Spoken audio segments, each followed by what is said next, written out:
The Black Poodle by F. Anstey. Part 1.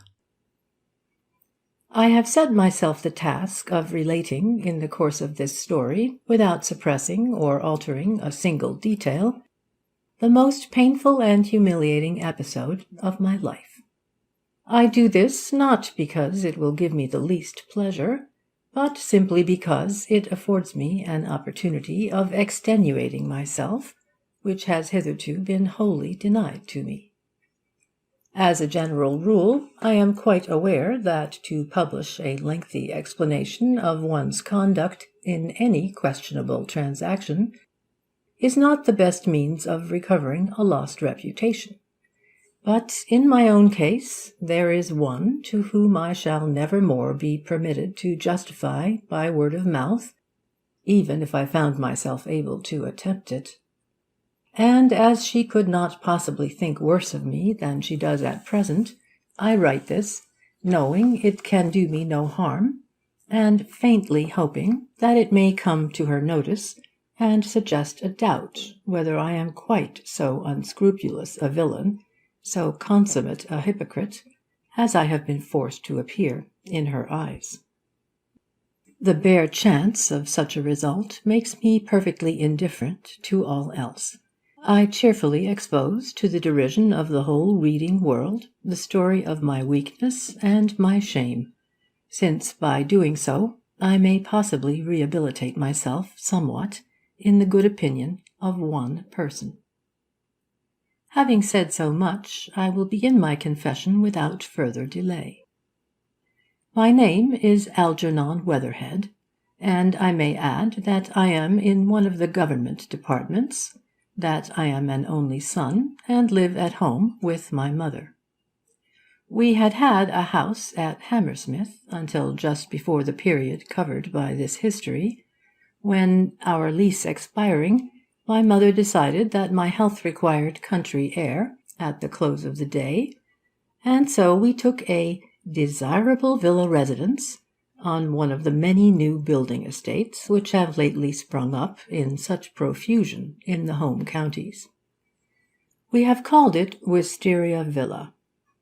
It is a pretty little place, the last of a row of detached villas, each with its tiny rustic carriage gate and gravel sweep in front, and lawn enough for a tennis court behind, which lines the road leading over the hill to the railway station.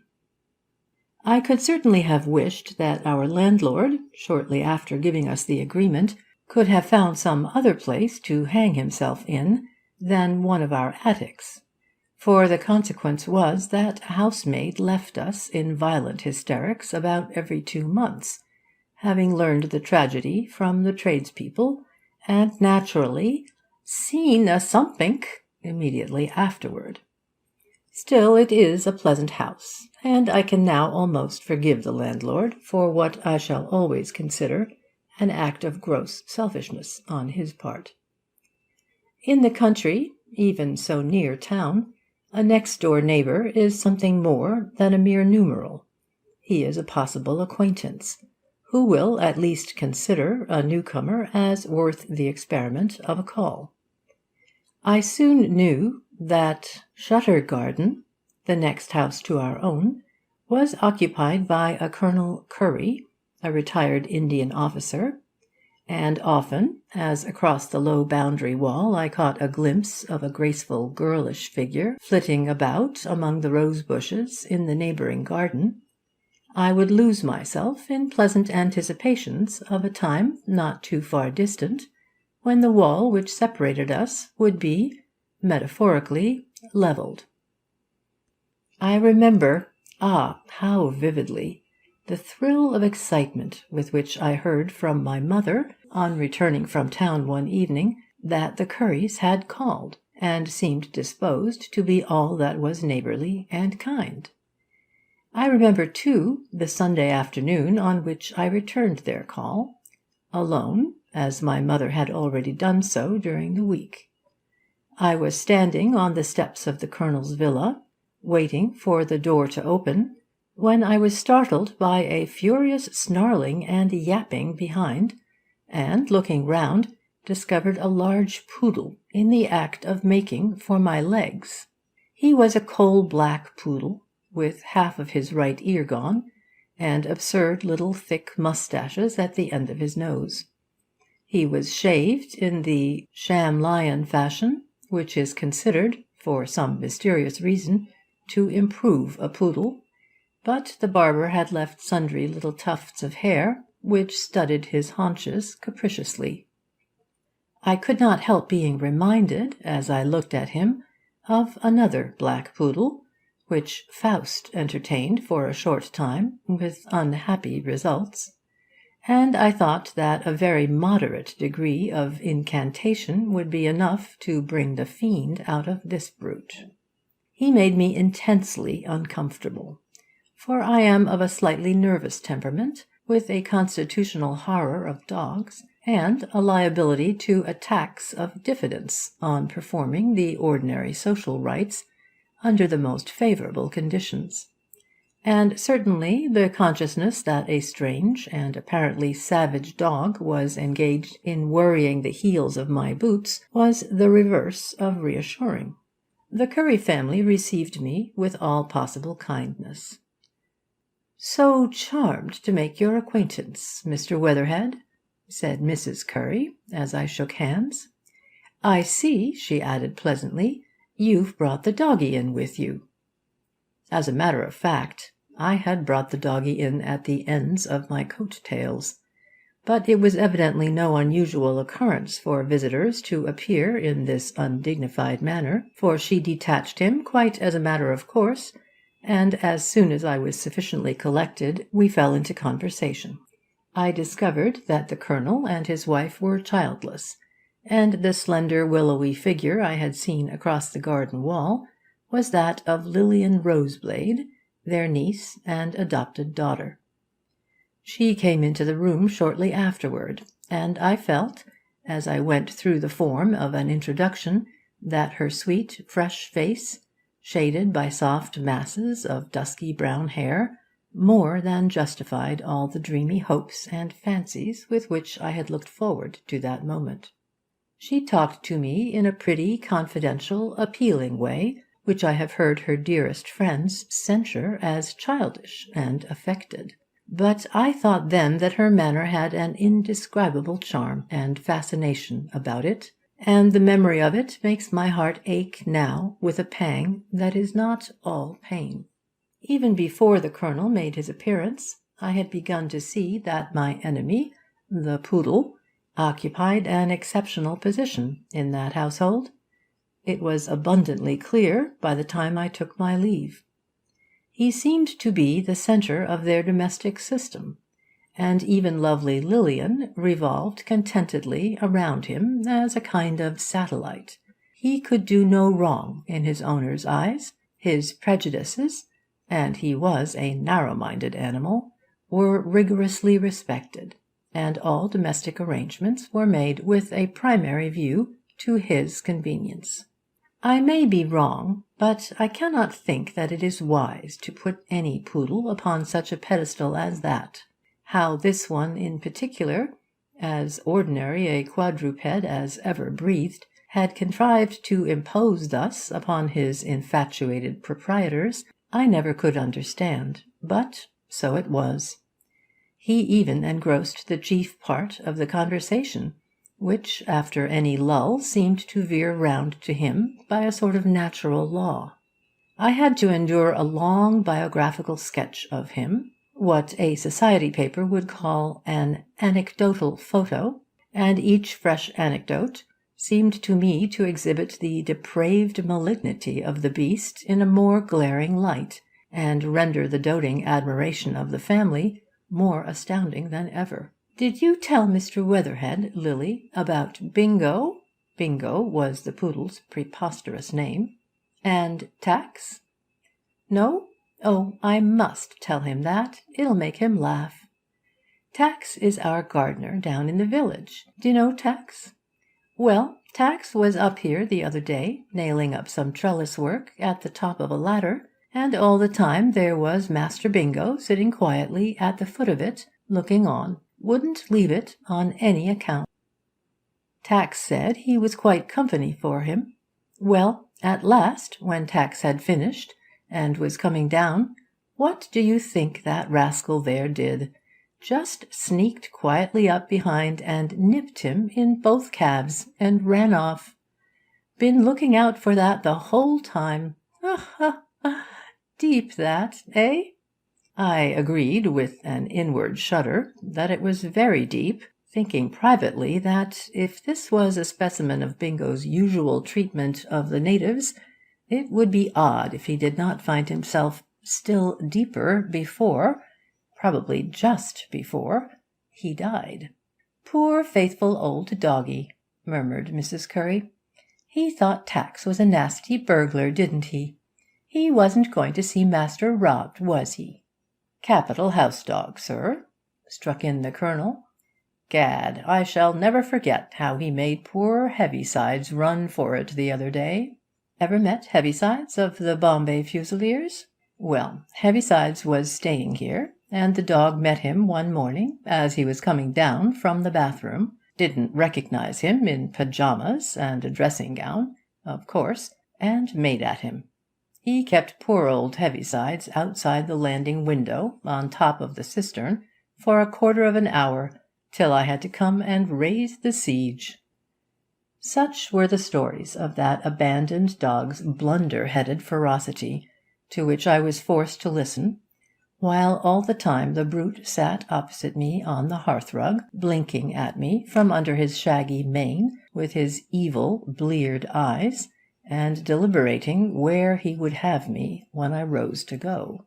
This was the beginning of an intimacy which soon displaced all ceremony.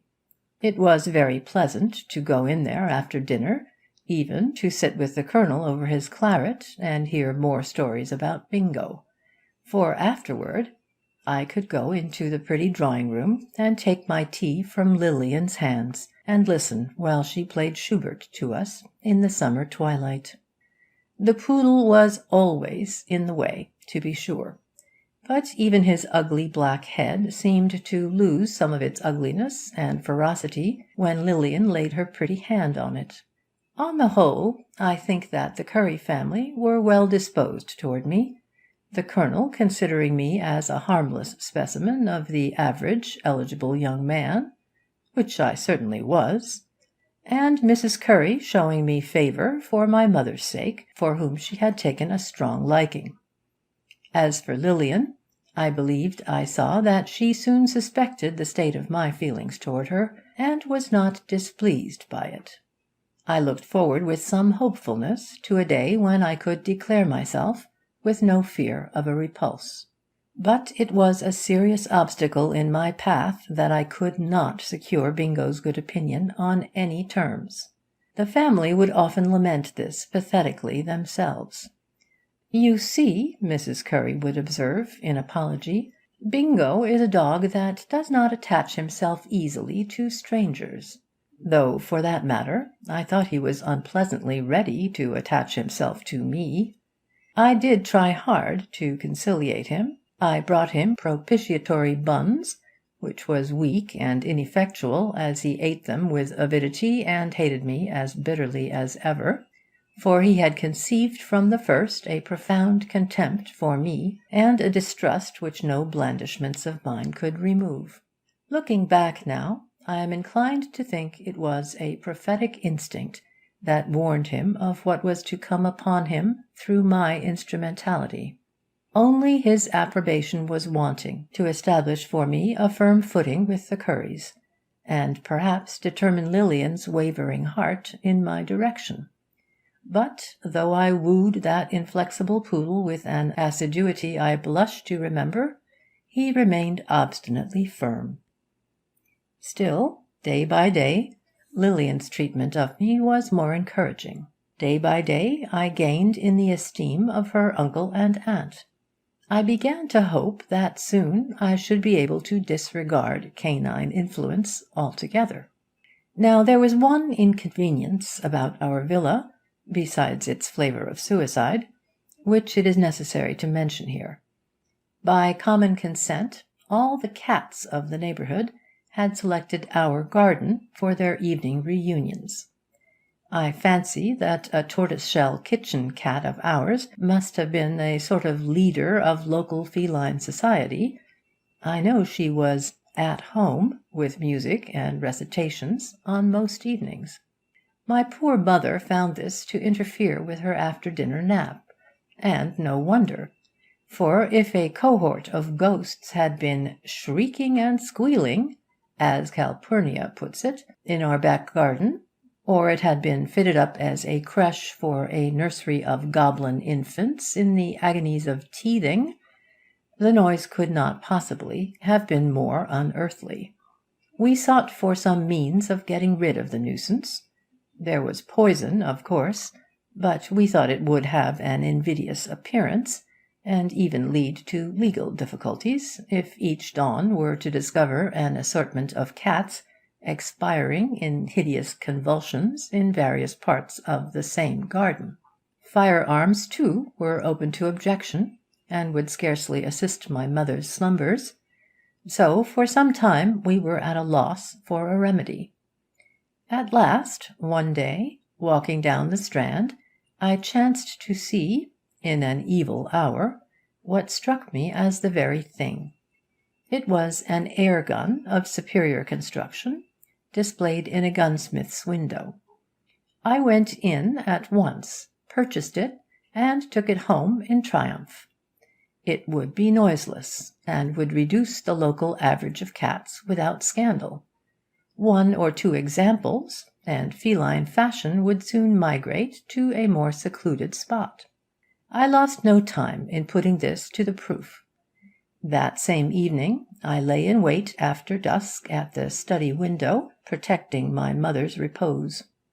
As soon as I heard the long-drawn wail, the preliminary sputter, and the wild stampede that followed, I let fly in the direction of the sound. I suppose I must have something of the national sporting instinct in me, for my blood was tingling with excitement. But the feline constitution assimilates lead without serious inconvenience, and I began to fear that no trophy would remain to bear witness to my marksmanship. But all at once I made out a dark, indistinct form slinking in from behind the bushes. I waited till it crossed a belt of light which streamed from the back kitchen below me, and then I took careful aim and pulled the trigger. This time, at least, I had not failed. There was a smothered yell, a rustle, and then silence again. I ran out with the calm pride of a successful revenge to bring in the body of my victim, and I found underneath a laurel no predatory tomcat, but, as the discerning reader will no doubt have foreseen long since, the quivering carcass of the Colonel's black poodle. I intend to set down here the exact, unvarnished truth, and I confess that at first, when I knew what I had done, I was not sorry. I was quite innocent of any intention of doing it, but I felt no regret. I even laughed, madman that I was, at the thought that there was the end of Bingo, at all events. That impediment was removed. My weary task of conciliation was over for ever. But soon the reaction came. I realized the tremendous nature of my deed, and shuddered. I had done that which might banish me from Lilian's side for ever. All unwittingly I had slaughtered a kind of sacred beast, the animal around which the Curry household had wreathed their choicest affections. How was I to break it to them? Should I send Bingo in with a card tied to his neck and my regrets and compliments? That was too much like a present of game. Ought I not to carry him in myself? I would wreathe him in the best crape. I would put on black for him. The Currys would hardly consider a taper and a white sheet or sackcloth and ashes an excessive form of atonement, but I could not grovel to quite such an abject extent. I wondered what the Colonel would say. Simple and hearty, as a general rule, he had a hot temper on occasions, and it made me ill, as I thought, would he, and worse still, would Lilian, believe it was really an accident? They knew what an interest I had in silencing the deceased poodle. Would they believe the simple truth? I vowed that they should believe me. My genuine remorse, and the absence of all concealment on my part, would speak powerfully for me. I would choose a favourable time for my confession. That very evening I would tell all. Still, I shrank from the duty before me, and, as I knelt down sorrowfully by the dead form, and respectfully composed his stiffening limbs, I thought that it was unjust of fate to place a well-meaning man, whose nerves were not of iron, in such a position. Then, to my horror, I heard a well-known ringing tramp on the road outside, and smelled the peculiar fragrance of a Burmese cheroot. It was the Colonel himself, who had been taking out the doomed Bingo for his usual evening run. I don't know how it was exactly, but a sudden panic came over me. I held my breath, and tried to crouch down unseen behind the laurels, but he had seen me, and came over at once to speak to me across the hedge. He stood there, not 2 yards from his favourite's body. Fortunately, it was unusually dark that evening. "Ha, there you are, eh?" he began heartily. "Don't rise, my boy, don't rise. I was trying to put myself in front of the poodle, and did not rise, at least only my hair did. You're out late, ain't you?" he went on. "Laying out your garden, hey?" I could not tell him that I was laying out his poodle. My voice shook, as with a guilty confusion that was veiled by the dusk, I said it was a fine evening, which it was not. "Cloudy, sir," said the Colonel. "Cloudy. Rain before morning, I think. By the way, have you seen anything of Bingo in here?" This was the turning point. What I ought to have done was to say, mournfully, "Yes, I'm sorry to say I've had a most unfortunate accident with him. Here he is. The fact is, I'm afraid I've shot him." But I couldn't. I could have told him at my own time, in a prepared form of words, but not then. I felt I must use all my wits to gain time and fence with the questions. "Why," I said, with a leaden airiness, "he hasn't given you the slip, has he?" "Never did such a thing in his life," said the Colonel warmly. "He rushed off after a rat or a frog or something a few minutes ago, and as I stopped to light another cheroot I lost sight of him. I thought I saw him slip in under your gate, but I've been calling him from the front there, and he won't come out. No, and he never would come out any more. But the Colonel must not be told that just yet." I temporized again. "If," I said unsteadily, "if he had slipped in under the gate, I should have seen him. Perhaps he took it into his head to run home? Oh, I shall find him on the doorstep, I expect. The knowing old scamp. Why, what do you think was the last thing he did now? I could have given him the very latest intelligence, but I dared not. However, it was altogether too ghastly to kneel there and laugh at anecdotes of Bingo, told across Bingo's dead body. I could not stand that. "Listen," I said suddenly. "Wasn't that his bark? There again. It seems to come from the front of your house, don't you think?" "Well," said the Colonel, "I'll go and fasten him up before he's off again. How your teeth are chattering!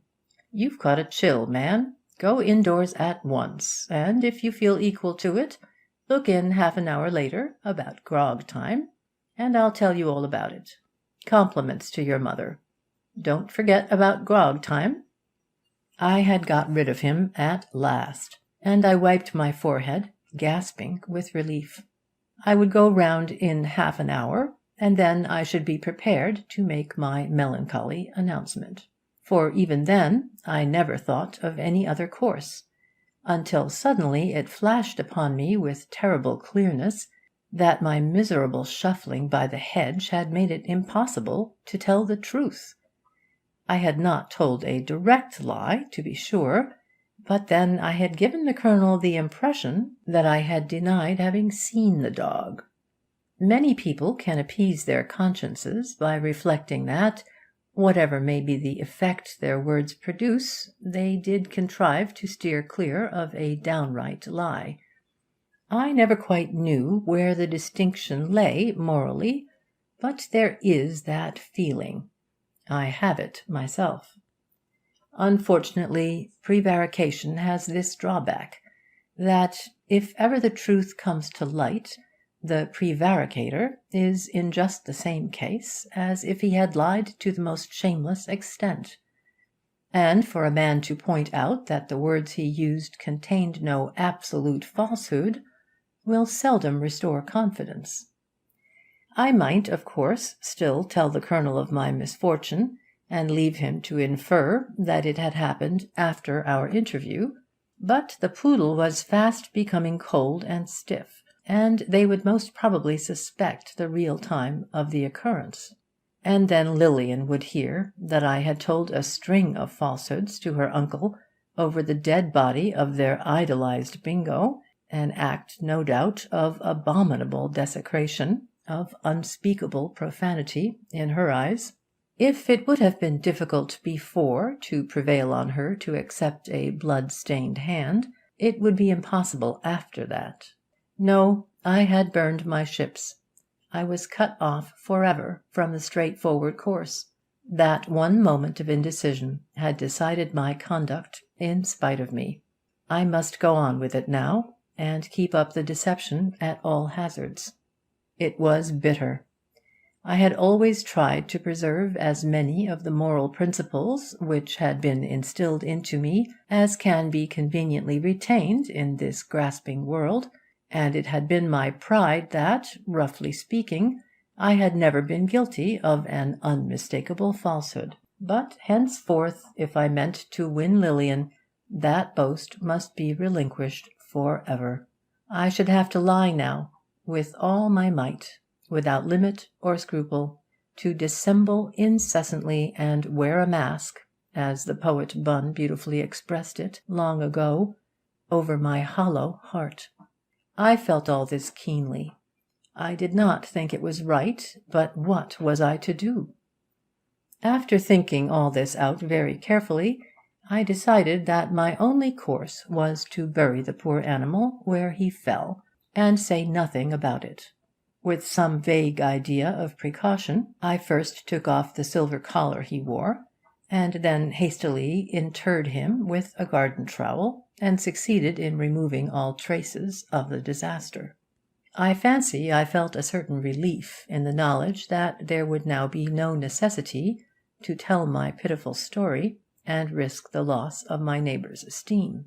By and by, I thought, I would plant a rose-tree over his remains, and some day, as Lilian and I, in the noontide of our domestic bliss, stood before it, admiring its creamy luxuriance, I might, perhaps, find the courage to confess that the tree owed some of that luxuriance to the long-lost Bingo. There was a touch of poetry in this idea that lightened my gloom for the moment. I need scarcely say that I did not go round to Shutter Garden that evening. I was not hardened enough for that yet. My manner might betray me, and so I very prudently stayed at home. But that night my sleep was broken by frightful dreams.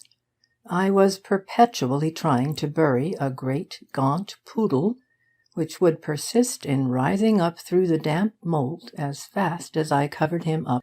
Lilian and I were engaged, and we were in church together on Sunday, and the poodle, resisting all attempts to eject him, forbade our banns with sepulchral barks. It was our wedding day, and at the critical moment the poodle leaped between us and swallowed the ring. Or we were at the wedding breakfast, and Bingo, a grisly black skeleton with flaming eyes, sat on the cake and would not allow Lilian to cut it. Even the rose tree fancy was reproduced in a distorted form. The tree grew, and every blossom contained a miniature Bingo, which barked. And as I woke, I was desperately trying to persuade the Colonel that they were ordinary dog roses. I went up to the office next day with my gloomy secret gnawing my bosom, and whatever I did, the spectre of the murdered poodle rose before me. For 2 days after that I dared not go near the Currys, until at last one evening after dinner I forced myself to call, feeling that it was really not safe to keep away any longer. My conscience smote me as I went in. I put on an unconscious, easy manner, which was such a dismal failure that it was lucky for me that they were too much engrossed to notice it. I never before saw a family so stricken down by a domestic misfortune as the group I found in the drawing-room, making a dejected pretence of reading or working. We talked at first, and hollow talk it was, on indifferent subjects, till I could bear it no longer, and plunged boldly into danger. "I don't see the dog," I began. "I suppose you found him all right the other evening, Colonel?" I wondered, as I spoke, whether they would not notice the break in my voice. But they did not. "Why, the fact is," said the Colonel heavily, gnawing his grey moustache, "we've not heard anything of him since. He's run off." "Gone, Mr. Weatherhead? Gone without a word?" said Mrs. Curry plaintively, as if she thought the dog might at least have left an address.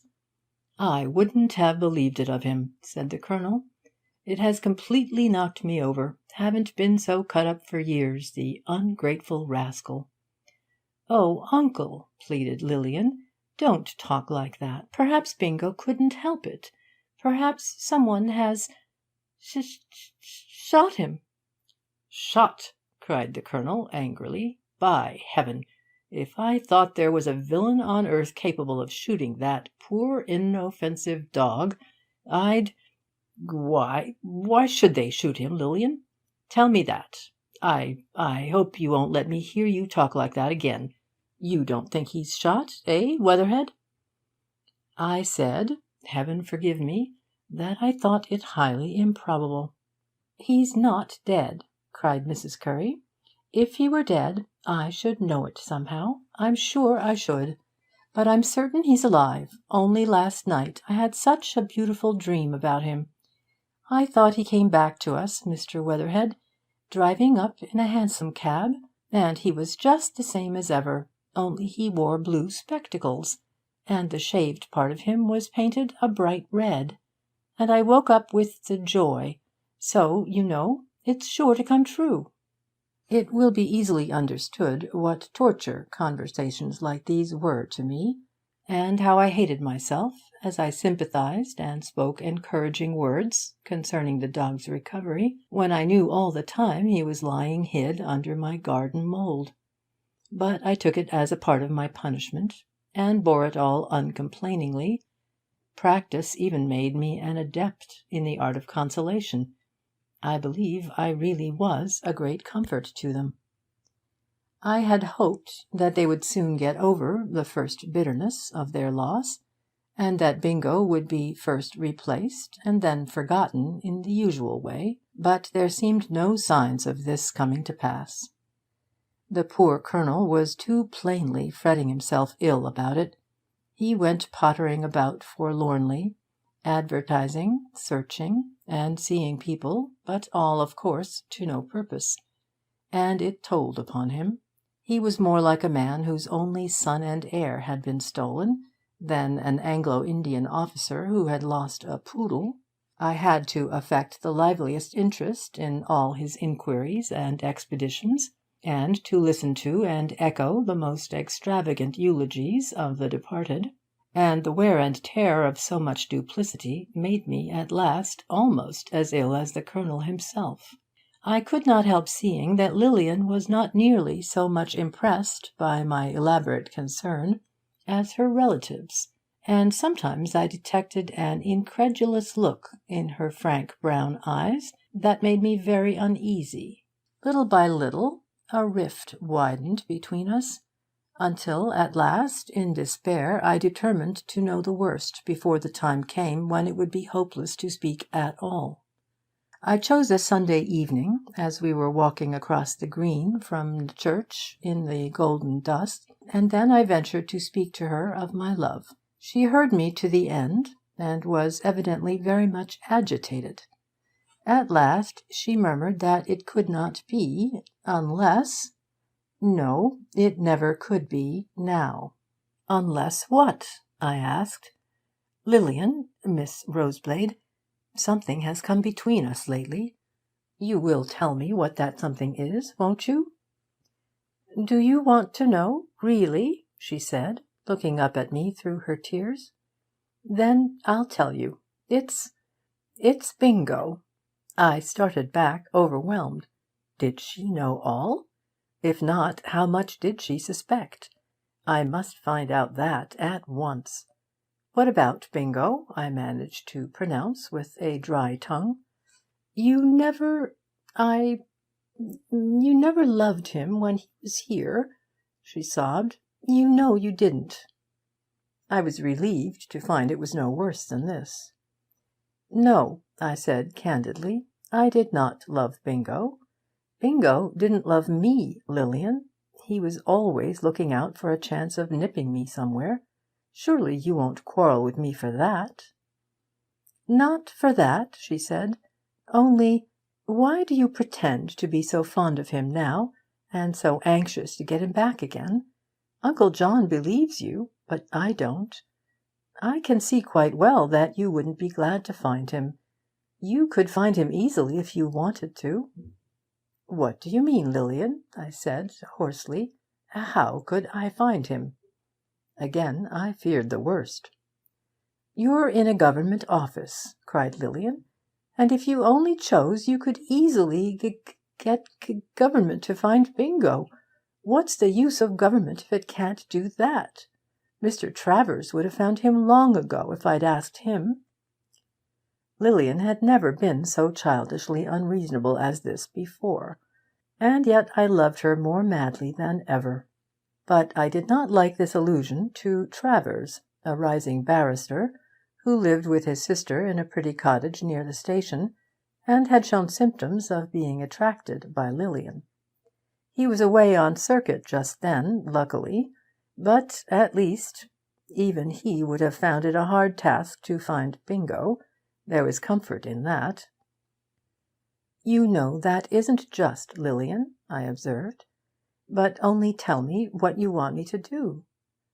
Bring back Bingo, she said. Bring back Bingo, I cried in horror. But suppose I can't? Suppose he's out of the country, or dead? What then, Lilian? I can't help it, she said, but I don't believe he is out of the country or dead. And while I see you pretending to Uncle that you cared awfully about him, and going on doing nothing at all, it makes me think you're not quite sincere. And I couldn't possibly marry anyone while I thought that of him, and I shall always have that feeling unless you find Bingo. It was of no use to argue with her. I knew Lilian by that time. With her pretty caressing manner she united a latent obstinacy which it was hopeless to attempt to shake. I feared, too, that she was not quite certain as yet whether she cared for me or not, and that this condition of hers was an expedient to gain time. I left her with a heavy heart. Unless I proved my worth by bringing back Bingo within a very short time, Travers would probably have everything his own way, and Bingo was dead. However, I took heart. I thought that perhaps, if I could succeed by my earnest efforts in persuading Lilian that I really was doing all in my power to recover the poodle, she might relent in time, and dispense with his actual production. So, partly with this object, and partly to appease the remorse which now revived and stung me deeper than before, I undertook long and weary pilgrimages after office hours. I spent many pounds in advertisements.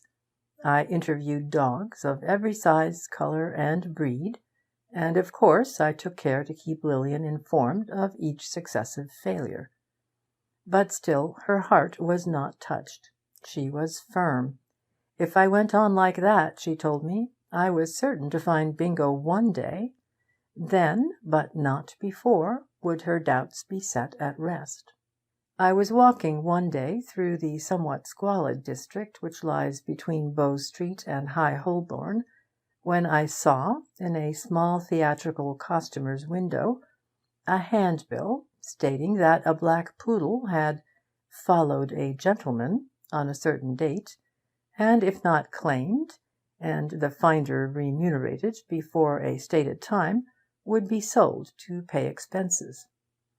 I went in and got a copy of the bill to show Lilian, and although by that time I scarcely dared to look a poodle in the face, I thought I would go to the address given and see the animal, simply to be able to tell Lilian I had done so. The gentleman whom the dog had very unaccountably followed was a certain Mr. William Blagg, who kept a little shop near Endell Street, and called himself a bird fancier, though I should scarcely have credited him with the necessary imagination. He was an evil-browed ruffian in a fur cap, with a broad, broken nose and little shifty red eyes, and after I had told him what I wanted, he took me through a horrible little den, stacked with piles of wooden, wire, and wicker prisons, each quivering with restless, twittering life, and then out into a backyard, in which were 2 or 3 rotten old kennels and tubs. "That there's him," he said, jerking his thumb to the farthest tub. "Follered me all the way 'ome from Kensington Gardens, 'e did. Kim out, will yer?" And out of the tub there crawled, slowly, with a snuffling whimper and a rattling of its chain, the identical dog I had slain a few evenings before. At least, so I thought for a moment, and felt as if I had seen a spectre. The resemblance was so exact, in size, in every detail, even to the little clumps of hair about the hind parts, even to the lop of half an ear. This dog might have been the doppelganger of the deceased Bingo. I suppose, after all, one Black Poodle is very like any other Black Poodle of the same size, but the likeness startled me. I think it was then that the idea occurred to me that here was a miraculous chance of securing the sweetest girl in the whole world, and at the same time atoning for my wrong by bringing back gladness with me to Shuttergarden. It only needed a little boldness, one last deception, and I could embrace truthfulness once more. Almost unconsciously, when my guide turned round and asked, "Is that there dog yourn?" I said hurriedly, Yes, that's the dog I want. That's Bingo." "He don't seem to be a-puttin' of himself out about seein' you again," observed Mr. Blagg, as the poodle studied me with calm interest. "Oh, he's not exactly my dog, you see," I said. "He belongs to a friend of mine." He gave me a quick, furtive glance. "Then maybe you're mistook about him," he said, "and I can't run no risks. I was a-goin' down in the country this 'ere very evenin' to see a party as lives at Wisteria Willa. He's been a-hadvertisin' about a Black Poodle, he has. But look here," I said, "that's me." He gave me a curious leer. "No offence, you know, governor," he said, "but I should wish for some evidence as to that afore I part with a valuable dog like this 'ere." "Well," I said, "here's one of my cards. Will that do for you?" He took it and spelled it out with a pretence of great caution, but I saw well enough that the old scoundrel suspected that if I had lost a dog at all, It was not this particular dog. "Ah," he said, as he put it into his pocket, "if I part with him to you, I must be cleared of all risks. I can't afford to get into trouble about no mistakes. Unless you likes to leave him for a day or two, you must pay accordin', you see."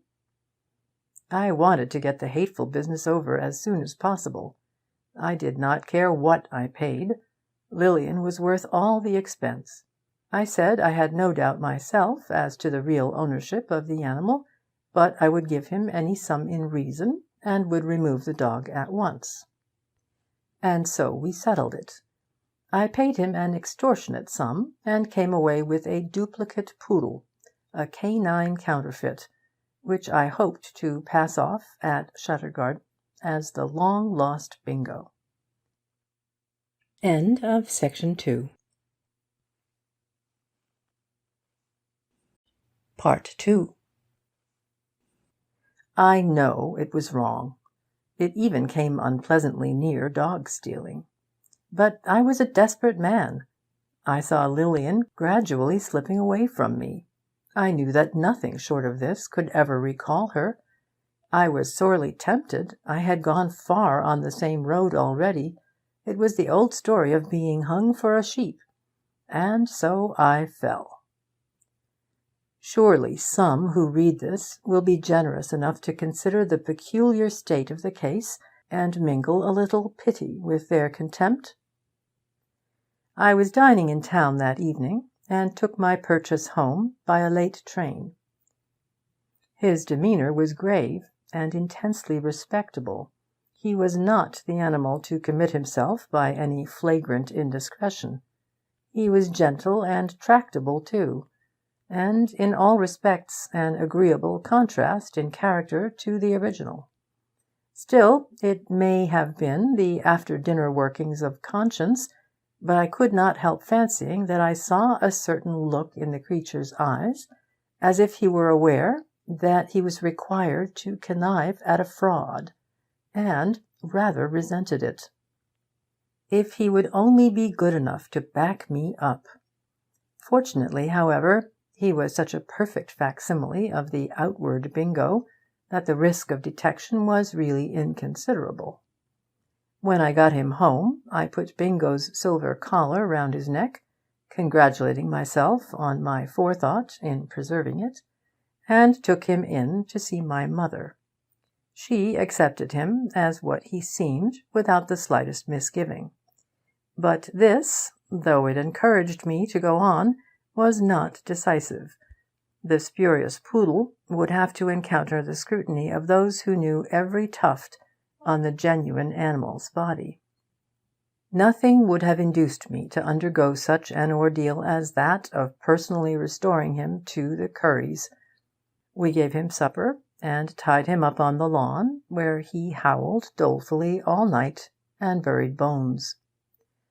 The next morning I wrote a note to Mrs. Curry, expressing my pleasure at being able to restore the lost one, and another to Lilian, containing only the words, "Will you believe now that I am sincere?" Then I tied both round the poodle's neck, and dropped him over the wall into the Colonel's garden, just before I started to catch my train to town. I had an anxious walk home from the station that evening. I went round by the longer way, trembling the whole time, lest I should meet any of the Curry household, to which I felt myself entirely unequal just then. I could not rest until I knew whether my fraud had succeeded, or if the poodle to which I had entrusted my fate had basely betrayed me. But my suspense was happily ended as soon as I entered my mother's room. "You can't think how delighted those poor Currys were to see Bingo again," she said at once. "And they said such charming things about you, Algy. Lilian particularly. Quite affected she seemed, poor child. And they wanted you to go round and dine there and be thanked to-night. But at last I persuaded them to come to us instead, and they're going to bring the dog to make friends. Oh, and I met Frank Travers. He's back from circuit again now. so I asked him in, too, to meet them. I drew a deep breath of relief. I had played a desperate game, but I had won. I could have wished to be sure that my mother had not thought of bringing in Travers on that of all evenings, but I hoped that I could defy him after this. The Colonel and his people were the first to arrive, he and his wife being so effusively grateful that they made me very uncomfortable indeed. Lilian met me with downcast eyes and the faintest possible blush, but she said nothing just then. 5 minutes afterwards, when she and I were alone together in the conservatory, where I had brought her on pretence of showing a new begonia, she laid her hand on my sleeve and whispered, almost shyly, "Mr. Weatherhead, Algernon, can you ever forgive me for being so cruel and unjust to you?" And I replied that, upon the whole, I could. We were not in the conservatory long, but before we left it, beautiful Lilian Roseblade had consented to make my life happy. When we re-entered the drawing-room, we found Frank Travers, who had been told the story of the recovery, and I observed his jaw fall as he glanced at our faces, and noted the triumphant smile which I have no doubt mine wore, and the tender, dreamy look in Lilian's soft eyes. Poor Travers! I was sorry for him, although I was not fond of him.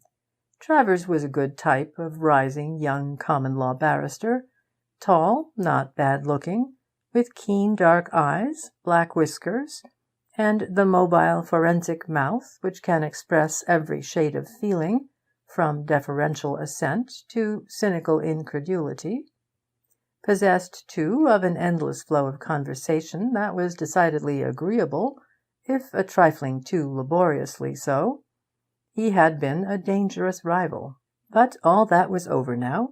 He saw it himself at once, and during dinner sank into dismal silence, gazing pathetically at Lilian, and sighing almost obtrusively between the courses. His stream of small talk seemed to have been cut off at the main. "You've done a kind thing, Weatherhead," said the Colonel. "I can't tell you all that dog is to me, and how I missed the poor beast. I'd quite given up all hope of ever seeing him again, and all the time there was Weatherhead, Mr. Travers, quietly searching all London till he found him. I shan't forget it. It shows a really kind feeling." I saw by Travers' face that he was telling himself he would have found 50 Bingos in half the time, if he had only thought of it. He smiled a melancholy assent to all the Colonel said, and then began to study me with an obviously depreciatory air. "You can't think," I heard Mrs. Curry telling my mother, "how really touching it was to see poor Bingo's emotion at seeing all the old familiar objects again. He went up and sniffed them all in turn, quite plainly recognizing everything, and he was quite put out to find that we had moved his favourite ottoman out of the drawing-room. But he is so penitent, too, and so ashamed of having run away. He kept under a chair in the hall all the morning. He wouldn't come in here either, so we had to leave him in your garden." "He's been sadly out of spirits all day," said Lilian. "He hasn't bitten one of the tradespeople." "Oh, he's all right, the rascal," said the Colonel cheerily. "He'll be after the cats again, as well as ever, in a day or two." "Ah, those cats," said my poor innocent mother. "Algy, you haven't tried the air gun on them again lately, have you? They're worse than ever." I troubled the Colonel to pass the claret. Travers laughed for the first time. "That's a good idea," he said, in that carrying bar-mess voice of his. "An air-gun for cats. Ha, ha! Make good bags, eh, Weatherhead?" I said that I did, very good bags, and felt I was getting painfully red in the face. "Oh, Algy is an excellent shot, quite a sportsman," said my mother. I remember, long ago, when we lived at Hammersmith, he had a pistol, and he used to strew crumbs in the garden for the sparrows, and shoot at them out of the pantry window. He frequently hit one." "Well," said the Colonel, not much impressed by these sporting reminiscences, "don't go rolling over our Bingo by mistake, you know, Witherhead, my boy. Not but what you've a sort of right after this. Only don't. I wouldn't go through it all twice for anything." "If you really won't take any more wine," I said hurriedly, addressing the Colonel and Travers, "suppose we all go out and have our coffee on the lawn. It will be cooler there." For it was getting very hot indoors, I thought. I left Travers to amuse the ladies. He could do no more harm now, and, taking the Colonel aside, I seized the opportunity, as we strolled up and down the garden path, to ask his consent to Lilian's engagement to me. He gave it cordially. "There's not a man in England," he said, "that I'd sooner see her married to, after to-day. You're a quiet, steady young fellow, and you've a good, kind heart. As for the money, that's neither here nor there. Lilian won't come to you without a penny, you know. But really, my boy, you can hardly believe what it is to my poor wife and me to see that dog. Why, bless my soul, look at him now. What's the matter with him, eh?"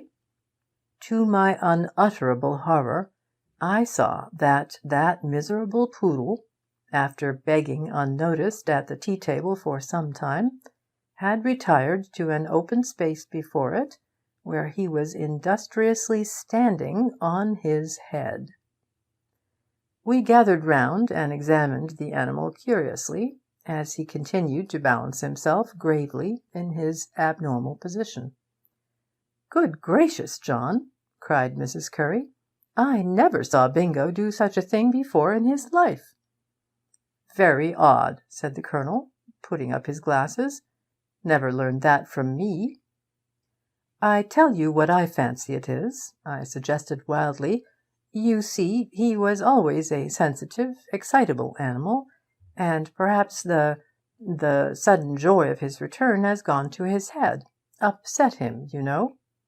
They seemed disposed to accept this solution, and indeed I believe they would have credited Bingo with every conceivable degree of sensibility.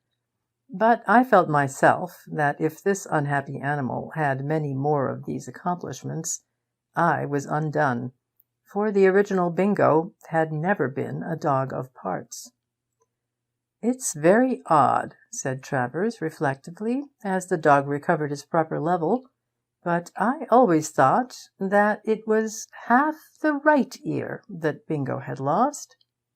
"So it is, isn't it?" said the Colonel. "Left, eh? Well, I thought myself it was the right." My heart almost stopped with terror. I had altogether forgotten that. I hastened to set the point at rest. "Oh, it was the left," I said positively. "I know it because I remember so particularly thinking how odd it was that it should be the left ear, and not the right." I told myself this should be positively my last lie. "Why odd?" asked Frank Travers, with his most offensive Socratic manner. "My dear fellow, I can't tell you," I said impatiently. "Everything seems odd when you come to think at all about it." "Algernon," said Lilian later on, "will you tell Aunt Mary and Mr. Travers and me how it was you came to find Bingo? Mr. Travers is quite anxious to hear all about it." I could not very well refuse. I sat down and told the story, all my own way. I painted Blag rather bigger and blacker than life, and described an exciting scene in which I recognized Bingo by his collar in the streets, and claimed and bore him off then and there in spite of all opposition. I had the inexpressible pleasure of seeing Travers grinding his teeth with envy as I went on, and feeling Lilian's soft, slender hand glide silently into mine as I told my tale in the twilight.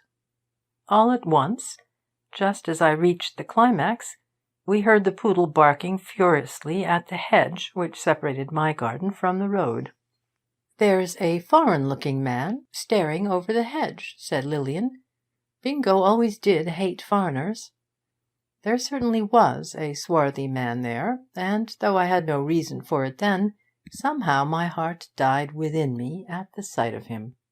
"Don't be alarmed, sir," cried the Colonel. "The dog won't bite you, unless there's a hole in the hedge anywhere." The stranger took off his small straw hat with a sweep.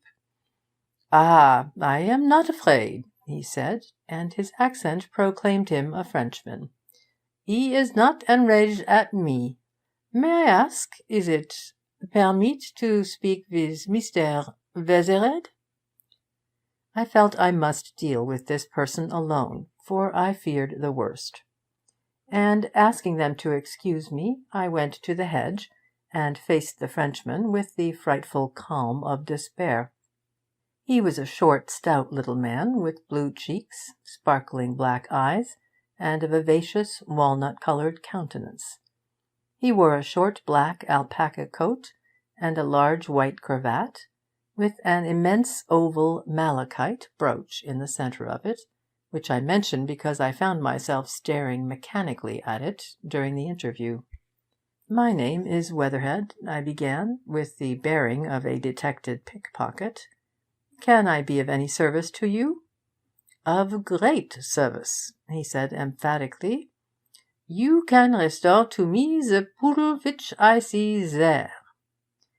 Nemesis had called at last, in the shape of a rival claimant. I staggered for an instant, then I said, "Oh, I think you are under a mistake. That dog is not mine." "I know it," he said. "There has been little mistake. So the dog is not to you, you give him back to me, eh?" "I tell you," I said, "that poodle belongs to the gentleman over there," and I pointed to the Colonel, seeing that it was best now to bring him into the affair without delay. "You are wrong," he said doggedly. "The poodle is my poodle, and I was direct to you. It is your name on the carte." And he presented me with that fatal card which I had been foolish enough to give to Blagg as a proof of my identity. I saw it all now. The old villain had betrayed me, and to earn a double reward had put the real owner on my track. I decided to call the Colonel at once, and attempt to brazen it out with the help of his sincere belief in the dog. "Eh, what's that? What's it all about?" said the Colonel, bustling up, followed at intervals by the others. The Frenchman raised his hat again. "I do not want to make a trouble," he began, "but there is little mistake. My word of honour, sir, I see my own poodle in your garden. When I appear to this gentleman to restore him, he refer me to you." "You must allow me to know my own dog, sir," said the Colonel. "Why, I've had him from a pup. Bingo, old boy, you know your name, don't you?" But the brute ignored him altogether, and began to leap wildly at the hedge in frantic efforts to join the Frenchman. It needed no Solomon to decide his ownership. "I tell you, you have got the wrong poodle. It is my own dog, my Azor. He remember me well, you see. I lose him, it is 3-4 days. I see a notice that he is found, and when I go to the address, they tell me, oh, he is reclaimed. He is gone with a stranger who has advertised. They show me the placard. I follow here, and when I arrive, I see my poodle in the garden before me." "But look here," said the Colonel impatiently. "It's all very well to say that, but how can you prove it? I give you my word that the dog belongs to me. You must prove your claim, eh, Travers?" "Yes," said Travers judicially. "Mere assertion is no proof. It's oath against oath at present." "Attend an instant," Your poodle, was he highly trained? Had he some talents? A dog with tricks, eh? No, he's not, said the Colonel. I don't like to see dogs taught to play the fool. There's none of that nonsense about him, sir. Ah, remarque him well, then. Alors, mon chou, danse donc un peu. And on the foreigner's whistling a lively air, that infernal poodle rose on his hind legs and danced solemnly about half-way round the garden. We inside followed his movements with dismay. "Why, dash it all," cried the disgusted Colonel, "he's dancing along like a d mountebank. But it's my Bingo for all that. You are not convinced? You shall see more. Azor, ici, pour Bismarck, Azor." The poodle barked ferociously. "Pour Gambetta." He wagged his tail and began to leap with joy. "Meurs pour la patrie." And the too accomplished animal rolled over as if killed in battle. "Where could Bingo have picked up so much French?" cried Lilian incredulously. "Or so much French history," added that serpent Travers. "Shall I command him to jump or reverse himself?" inquired the obliging Frenchman. "We've seen that, thank you," said the Colonel gloomily. "Upon my word, I don't know what to think. It can't be that that's not my Bingo after all. I'll never believe it." I tried a last desperate stroke. "Will you come round to the front?" I said to the Frenchman. "I'll let you in, and we can discuss the matter quietly." Then, as we walked back together, I asked him eagerly what he would take to abandon his claims and let the Colonel think this poodle was his after all. He was furious. He considered himself insulted. With great emotion he informed me that the dog was the pride of his life. It seems to be the mission of Black Poodles to serve as domestic comforts of this priceless kind. That he would not part with him for twice his weight in gold. "Figure," he began, as we joined the others, "that this gentleman here has offered me money for the dog. He agrees that it is to me, you see. Very well, then, there is no more to be said." "Why, Weatherhead, have you lost your faith too?" said the Colonel. I saw it was no good.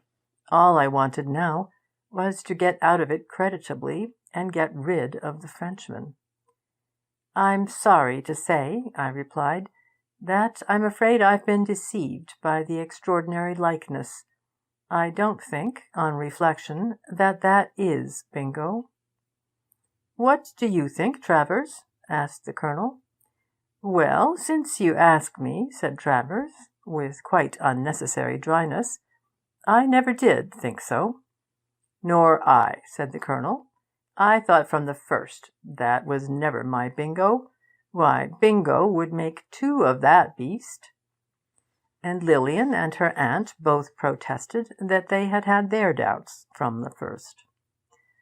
"Then you permit that I remove him?" said the Frenchman. "Certainly," said the Colonel, and after some apologies on our part for the mistake, he went off in triumph, with the detestable poodle frisking after him. When he had gone, the Colonel laid his hand kindly on my shoulder. "Don't look so cut up about it, my boy," he said. "You did your best. There was a sort of likeness to anyone who didn't know Bingo as we did." Just then the Frenchman again appeared at the hedge. "1,000 pardons," he said, "but I find this upon my dog. It is not me. Suffer me to restore it with many compliments." It was Bingo's collar. Travers took it from his hands and brought it to us. "This was on the dog when you stopped that fellow, didn't you say?" he asked me. One more lie, and I was so weary of falsehood. "Yes," I said reluctantly, "that was so." "Very extraordinary. That's the wrong poodle beyond a doubt. But when he's found, he's wearing the right dog's collar." Now how do you account for that?" "My good fellow," I said impatiently, "I'm not in the witness box. I can't account for it. It's mere coincidence." "But look here, my dear Weatherhead," argued Travers, whether in good faith or not, I never could quite make out. "Don't you see what a tremendously important link it is? Here's a dog who, as I understand the facts, had a silver collar, with his name engraved on it, round his neck at the time he was lost. Here's that identical collar turning up soon afterward round the neck of a totally different dog. We must follow this up. We must get at the bottom of it somehow. With a clue like this, we're sure to find out either the dog himself or what's become of him. Just try to recollect exactly what happened, there's a good fellow. This is just the sort of thing I like." It was the sort of thing I did not enjoy at all. "You must excuse me tonight, Travers," I said uncomfortably.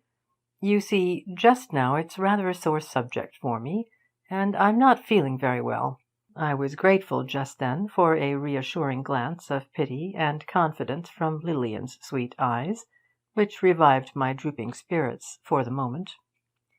"Yes, we'll go into it to-morrow, Travers," said the Colonel, and then, hullo, why, there's that confounded Frenchman again.